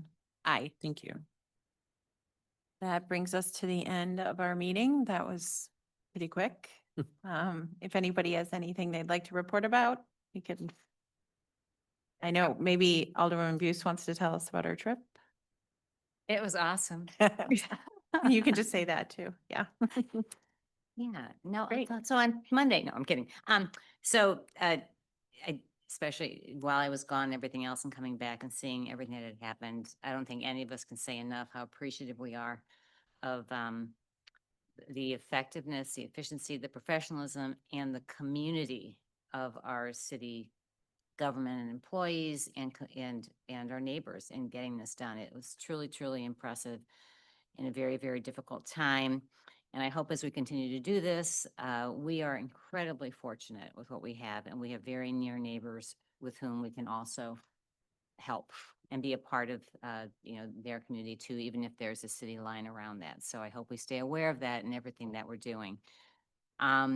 Something that has came up repeatedly in my neighborhood, and I don't want us to forget it, is our neighbors who had really loud and fuming generators. It was, really insult to injury for a lot of people. They'd come home at night and then this would go on until whatever hour, even 10 p.m. at night was really long. And talking with other neighbors who had a little more expensive generators, that's an option. I don't have one, I don't know, but that is something with noise ordinances that I hope we can address prior to, well, hopefully there won't be another event like this, but I think that that's something that we as a city should address. As we look at leaf blowers and everything else, this is the same type of thing that's disturbing the neighborhood in different ways. The report today on the stormwater was really impressive. I'd listened to the ARB meeting, the Planning Commission, and it was a lot of concern with canopy and rainwater and all those things and the spec homes and everyone pushing a little bit for a little more coverage. So being on top of that and being in front of it is really critical. So thanks very much. We do need to move forward on that. I think last time, Bridget, you mentioned the charging stations and the infrastructure that WashU has shared with us and given us those opportunities. So as we look at that, as we look at any of our fleet where we have a delay in our purchases, if we can keep in mind this opportunity is there and act on that, that would be phenomenal. The other issue that came up is, I think that Deb Grossman might have brought this up at the last meeting too, is with all the streetlight damage and things like that, this may be a forced opportunity for us to spend a little bit more and get it done right the first time versus just, and I trust that that's what we're doing, but take advantage of that to move us forward, maybe a little bit faster than we could otherwise on that project. That's all I have. Thanks. Thank you, Alderman Fader. I think I said it in an email earlier today, but not only great news about hopefully what we're doing with FEMA, but again, kudos, I think, to everyone on our staff who, from what I heard, just did a remarkable job documenting our expenses, and hopefully that will really, it will accrue to our benefit as a city that everybody did such an incredible job, not just with the cleanup, but then documenting it for FEMA purposes so that we hopefully can maximize our recovery. So I think that's very commendable. I attended a seminar, which was at my old office at Hush, sponsored by the Missouri Growth Association, which was sort of a year-end program on what happened in Jefferson City. They had their lobbying firm, a couple of people there who gave a terrific presentation about what got enacted, what didn't, and sort of projections about the special session. So that was very worthwhile. We had an interesting call of the CCF Executive Committee, which is usually the officers. That was expanded in a Zoom call to include the mayor and the city manager to talk about somewhat of the follow-up to the tornado in terms of potential donors who might like to contribute in some ways to the efforts to recover from this. And obviously it was pointed out that the FEMA resolution was very important to a lot of the things we're going to be doing in the next 6 months in terms of various projects. But interesting that some folks had already come forward and were suggesting ways in which they could help bring the private sector into our efforts, the restoration efforts. I'm sure we'll talk more about that at the retreat. And I think that was it. Interesting Plan Commission meeting. Of all properties, 515 South Central always keeps popping up again. But we'll see where that goes. And there was, again, an interesting discussion about impervious versus pervious surfaces. And so I already alluded to that in earlier comments. It'll be interesting to see how those kinds of issues are dealt with in the future, given these new potential regulations. Thanks. Great, thank you. Alderman Hummel? Just following up on the storm response, certainly our ward was very heavily hit and greatly impacted. And so almost universally, the response from residents has been showing great appreciation for the crisis response by the city. They're generally very impressed by that. And so that was terrific. That said, there's always ongoing things and we learn new things as we go along. And so there's some utilities, like cable companies and others, maybe haven't necessarily addressed everybody's issue, or they can't get to every issue all at the same time. So these things still come up and people get to their wits' end and aren't sure where to turn. And so the city staff has been willing to engage and try to help and be part of the solution on that. So I appreciate that. And then there's other folks that, just like Gary was mentioning, want to be part of the solution on how to improve, especially after tree decimation. What can we do? So as we start to formulate ideas on what we're going to do, I think it's important that we communicate. Even if we're communicating, we'd like to have a plan and engage the community. We should just make sure we're telling people, because people are always thirsty for more information about those kinds of things. We did have a CRSWC meeting, partly involved the new slate of officers. And so Bridget is transitioning off and I'm transitioning on as the president. What was impressive about the meeting, though, was the detailed marketing plan that the staff has put in place and has in over the next couple of years. It's very thoughtful, all about driving additional membership and making sure member retention is in place as well, so that the quality is seen there. We did do some minor fee adjustments as well to increase fees. So I think generally the trends are all positive there.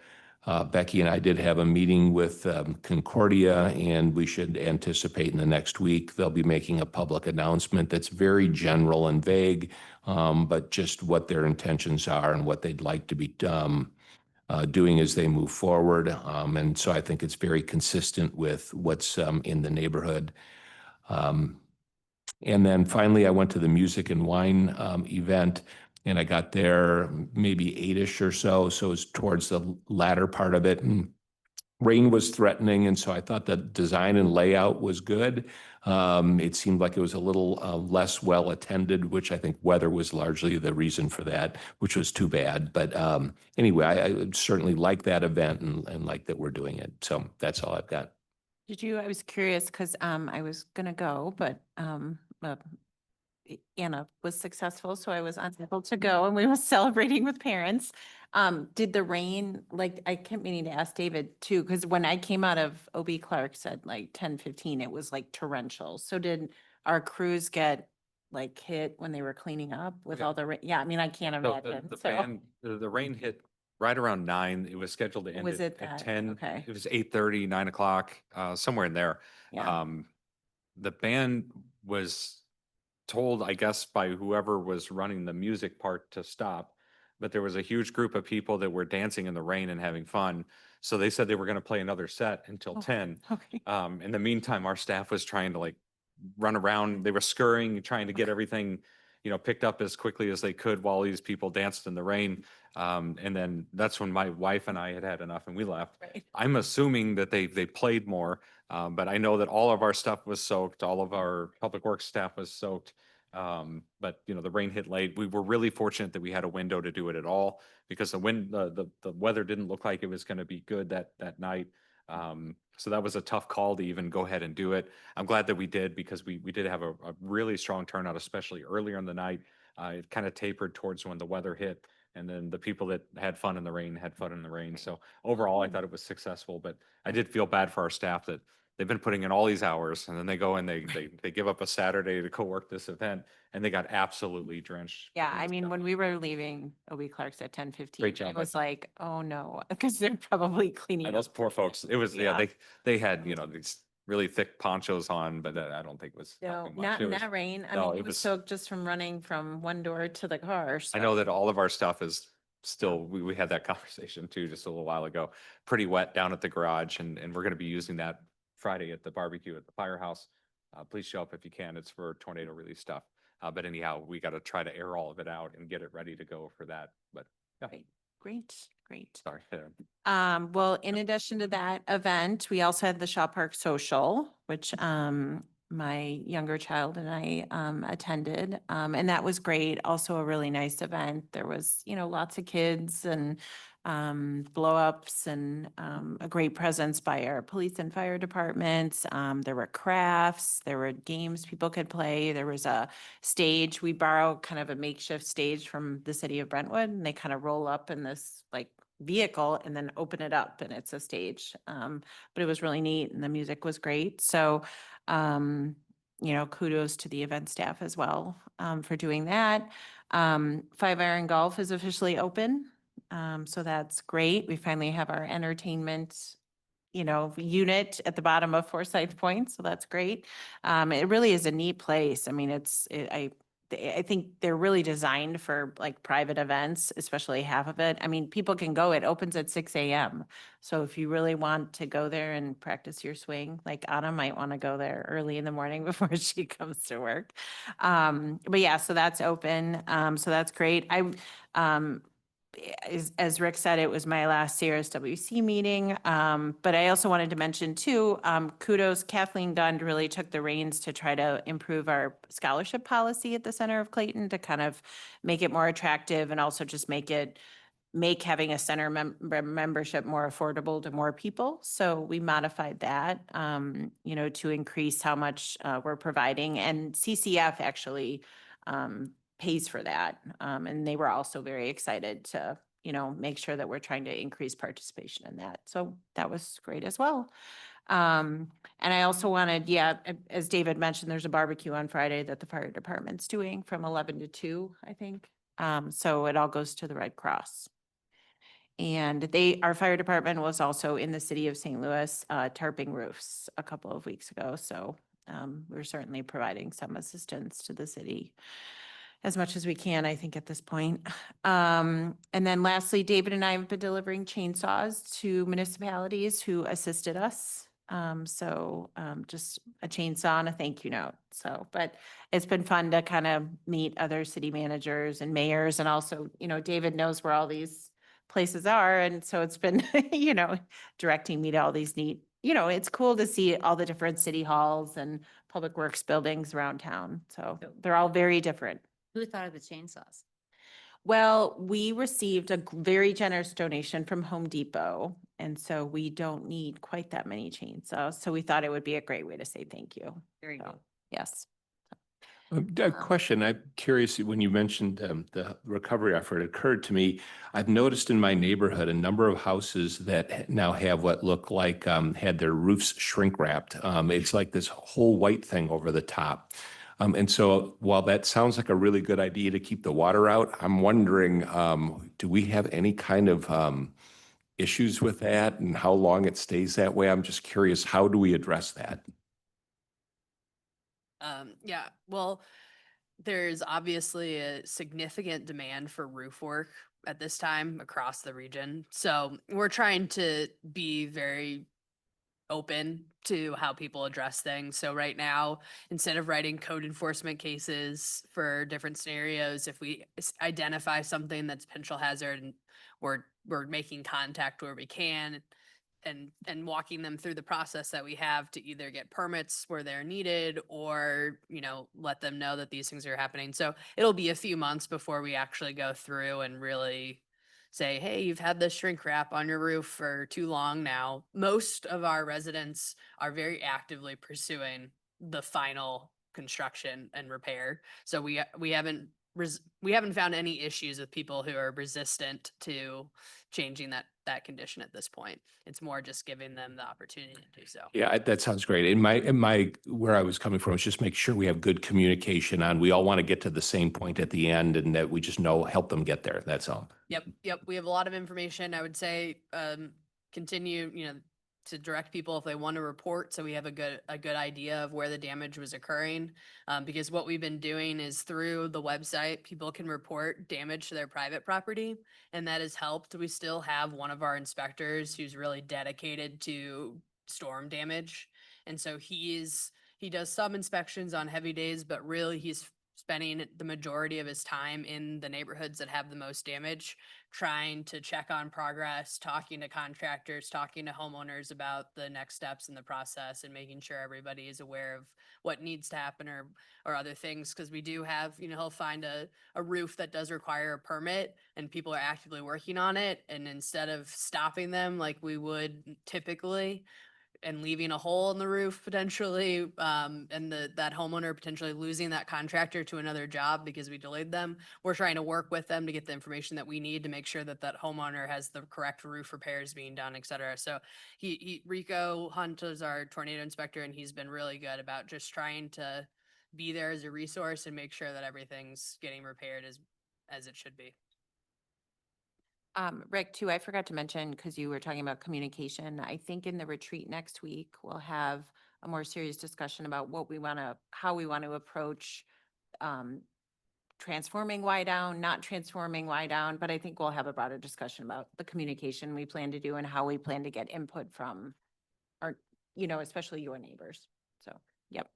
Lastly, too, I forgot to mention that I did have a great meeting with Chancellor Martin, Joanna and JD Burton yesterday. They came to City Hall, and I thought, I'm happy to talk to anybody individually about what we discussed, but I thought it was a really productive meeting. So that was great. So. and that's it. Mayor, Yeah. it occurred to me, I should mention that at the meeting of the Equity Commission on Thursday, there's going to be a discussion about an incident that occurred at Glenridge Elementary School, which I guess by now is 4 or 5 weeks ago, where there was some anti-Semitic and also racially offensive language that was basically graffiti put on the school. the chair of the Equity Commission, I think, heard from a couple people who were concerned, wasn't this an issue for the city's Equity Commission to somehow talk about? I did talk to Laura about it. I said I wasn't certain at the end of the day whether this was something the city would actually get involved with, but it did seem to me, if it's true, if it's an Equity Commission, and that's the kind of thing that maybe is appropriate. So it will be on the agenda. I think Jordan Kadosh, I believe it's pronounced, who's from the ADL, who has met with the school district about programs dealing with education about anti-Semitic kinds of in situations, and also racially offensive language. He's going to be attending the program, the meeting. I think there will be a few parents from the school district. So at least I want to make people aware that that discussion is happening. I think it's still, I've said to Laura that I think it's not a clear issue as to what the city's role should be with this issue, since to a great extent, it's a school district issue. But on the other hand, it has implications that go beyond schools. So I don't know what will come of that, but I think I made the mayor aware that was on the agenda for Thursday. So if there are other board members, I know Susan and I, a couple of years ago, this issue came up when we were both the liaisons for the commission. That was prior to October 7th. And so the world has changed a lot since then. And so I don't know exactly where that discussion will go, but we'll see. So it should be interesting. I would just mention that Cameron Poole with the school district is going to be at the meeting as well. So Yes. I did inform the school district that this conversation was going to happen, so they're sending a representative. Yeah, no, we're very happy about that because he has not attended very frequently, but he is attending this meeting. So that will make it, I think, more substantive. And I'm sorry, I have one other, we did get 3 applications for our municipal judge. So, and as if everybody remembers the interview panel, the applications closed this Friday. There's only one person that's applied. So if there's anybody, that you think might be interested in applying, to be on the panel, the interview panel, please reach out to them and ask them to apply. Additionally, if any one of you, there needs to be one elected official on the panel. So if any one of you are interested, please let me know, and I'll reach out to Becky and Jeff as well to let them know. But Who's already on the panel that, it's a 4-person panel, so it's 1 elected official, 1 member of the Equity Commission, and then 2 at-large members that have some sort of, who have applied, I guess, who are Some shown some background. interest and hopefully have some sort of background. And we're looking for one of those 2? yeah, I mean, and Okay. again, one person has applied, but if we get just Right. Really quickly, next Wednesday at 4 o'clock, the 18th, we're going to have the Remembrance Park grand opening. So put that on your calendars. We will be closed next Thursday, the 19th for Juneteenth, and then the 20th is the retreat. So we've got a lot going on the latter half of the week next week. And then I just want to thank the staff. I know all of our calendars are clogged with tornado-related meetings, and it's also budget time for us. So I just want to thank everybody for working on so many different things at the same time, and getting all that budget information in so that it's timely, and that so we can have some pretty decent numbers for the board to look at on the 20th. So it's been a lot to try to pull together here in the last few weeks, but I really appreciate all the work from everybody, and especially the finance department as you put that stuff together. So thank you. great. I move to adjourn. Second. All those in favor? Aye. Aye. Opposed? Great. Adjourn.